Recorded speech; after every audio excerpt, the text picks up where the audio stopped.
Hello बच्चों। यहां लिखा है consider a body of mass 1 kg is rest at the origin at t is equal to 0.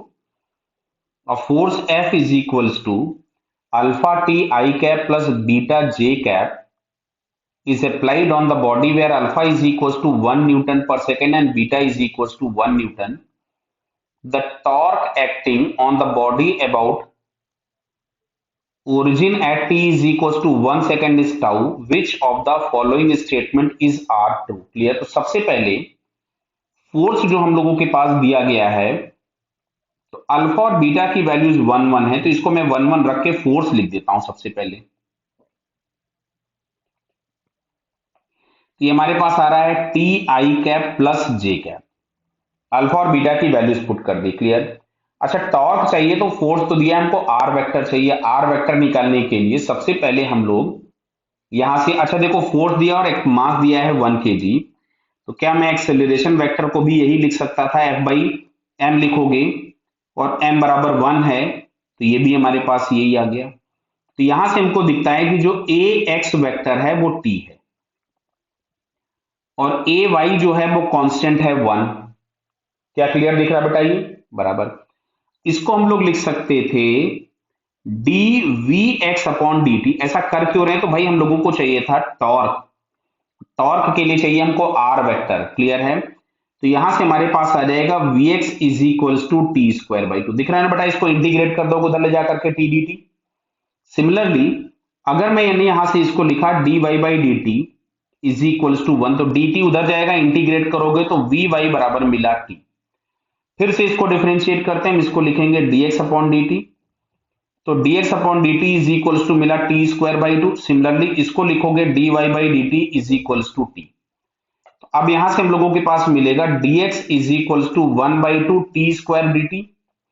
और similarly यहां से हम लोगों के पास मिलेगा dy is equals to t dt। इसको हमने इंटीग्रेट किया तो x बराबर हमारे पास यहां से आ जाएगा टी क्यूब बाई 6। क्लियर है। टी स्क्वायर का इंटीग्रेशन कीजिएगा तो टी क्यूब मिलेगा बाई 3, 3 इंटू 2 हो गया 6। सिमिलरली अगर हम y को इसको इंटीग्रेट करेंगे तो y इज इक्वल्स टू मिलेगा टी स्क्वायर बाई 2। क्लियर। अब यहां से हम लोगों को आर वेक्टर जो मिलता है उसको हम लोग लिखेंगे समथिंग एक्स आई कैप प्लस वाई जे कैप।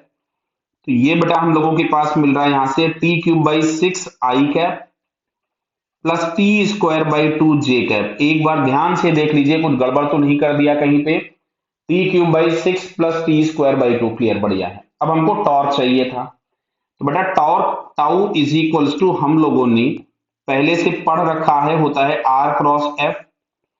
क्रॉस प्रोडक्ट निकालने के लिए हम इस तरह से डिटर्मिनेंट बनाते थे, आई कैप जे कैप के कैप। जो पहले लिखा है उसके कोफिशिएंट यहां पहले लिखोगे, मतलब यहां पे आएगा आपके पास कितना, टी क्यूब बाई 6 प्लस ये हमारे पास आया टी स्क्वायर बाई 2 और ये 0। अब बात आती है एफ वेक्टर की। तो एफ वेक्टर हम लोगों के पास क्या आ रहा था, टी आई कैप प्लस 1, मतलब ये आपके पास मिलेगा टी, यहां पे 1 और ये 0। क्लियर बताइए।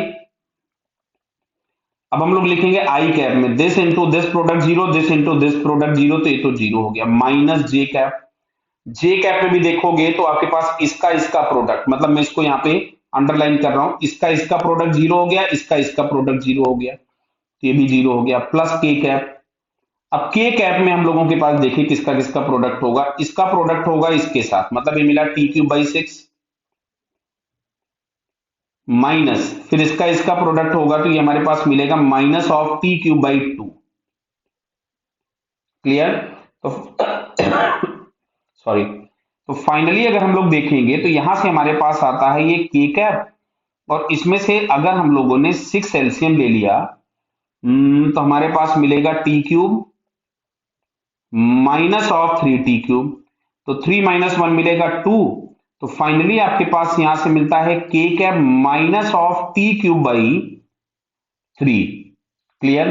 तो इसको हम लोग लिख सकते थे टॉर्क। ध्यान से देखिए, तो टाउ इज इक्वल्स टू हम लोग लिख सकते थे टी क्यूब बाई 3, तो मैग्नीट्यूड वाला फॉर्म टर्म आ गया, और ये हम लोगों के पास हो गया माइनस ऑफ के कैप। क्लियर। अब जरा ऑप्शन पे चलते हैं। तो पहला ऑप्शन लिखा है मैग्नीट्यूड ऑफ टॉर्क 1 सेकेंड पे पूछा है। कब पूछा है? टी बराबर 1 सेकेंड पे। तो इसमें मैं अगर t बराबर 1 रख दूं तो आपको दिख रहा है कि जो मॉड ऑफ टाउ मिलेगा दैट इज 1/3 न्यूटन मीटर। तो जो पहला वाला ऑप्शन दिया था 1/3 न्यूटन मीटर, तो बेटा फर्स्ट ऑप्शन तो करेक्ट हो गया। अब बात आती है सेकंड वाले की, प्लस के कैप नहीं, it is acting along minus के कैप, सेकंड वाला गलत हो गया। अब बात आ रही है वेलोसिटी वेक्टर की, किसकी? Velocity vector. तो देखो ये vx और vy तो हम ऑलरेडी निकाल चुके थे, तो अगर मैं यहां से वेलोसिटी वेक्टर लिखूं v, तो इसको मैं लिखूंगा vx I cap plus vy j cap. Clear है? तो vx हमारे पास कितना आ रहा था? t²/2, तो ये आ गया t²/2 आई कैप, और वो आ रहा था आपके पास p j कैप। क्लियर? और ये भी पूछा गया है t is equal to 1 second पे, तो t इज इक्वल टू 1 अगर हम यहाँ पे पुट कर दें तो v वेक्टर हम लोगों के पास मिलेगा 1/2 आई कैप प्लस जे कैप। तो देखिए जरा ये ऑप्शन में है क्या, तो 1/2 आई कैप प्लस जे कैप। देखो अच्छा इसमें से इन्होंने 1/2 कॉमन निकाल लिया, तो 1/2 अगर आप बाहर कॉमन निकाल लीजिएगा तो मिलेगा आई प्लस 2 जे। ठीक है बेटा, कोई दिक्कत तो नहीं है? ठीक है, तो ये हम लोगों के पास एक थर्ड वाला ऑप्शन करेक्ट हो गया। फोर्थ वाले में लिखा है magnitude of displacement at t is equal to 1। तो देखो ये हमने आर वेक्टर तो निकाल के रखा ही है, इसमें हम टी बराबर पहले 1 रख दें तो मिलेगा 1/6 प्लस आई कैप प्लस 1/2, तो ये 1/6 नहीं आएगा, बराबर है। तो हमारे पास कौन कौन सा आंसर करेक्ट दिखा बेटा इसमें? फर्स्ट और थर्ड। सो फर्स्ट और थर्ड ये दो ऑप्शंस हम लोगों के पास इसके करेक्ट हो जाएंगे। क्लियर बेटा? Okay, all the best.